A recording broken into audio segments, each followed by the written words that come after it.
We haven't posted anything recently because we haven't been out on the lake. As you know, last time we went out with this Mariner, it was running pretty rough and we were having trouble with it. So I've been kind of working on that. I think the main thing was the bulbs that we had that we were using were very stiff.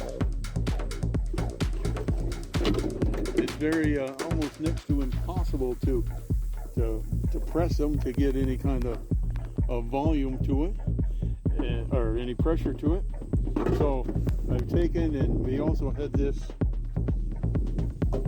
crazy gray old gray fuel line that was going to the engine, and that has a plastic sleeve inside that sometimes breaks down. So I went and I got some of this regular line.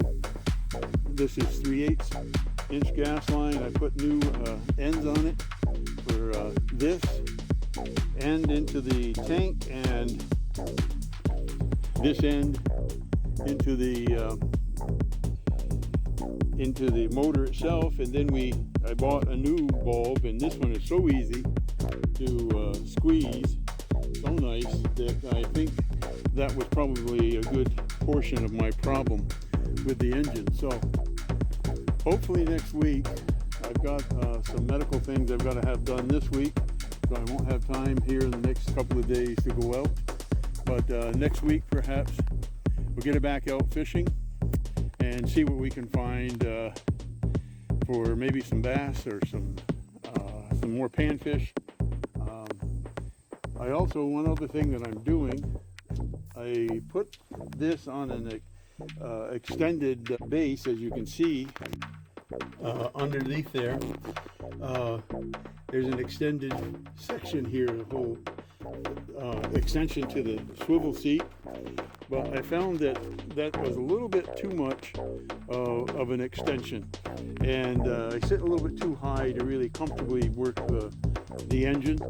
So I'm going to remove that particular pedestal, and I'm going to put in just put it right down flat on the seat with a swivel seat. And the swivel seat is nice, so I'll use that pedestal up front with another seat when I get it, and make it more comfortable for those that are with me. Other than that, I did pick up a better anchor rope. This blue nylon anchor rope is not the best stuff to try to retrieve when you're pulling it back in, so I got a regular anchor rope to put on here. Plus I've got a number of cleats and a number of rod holders, 3 or 4 rod holders to put in here, maybe before the next time we go out. But that's the reason we haven't posted anything in a while. Hopefully we get this thing running good. Works good on the electric motor, the Minn Kota, but this 25 also works very well, pushes it along good if it's working correctly. Try to bring you up to date when we have the next session on the lake.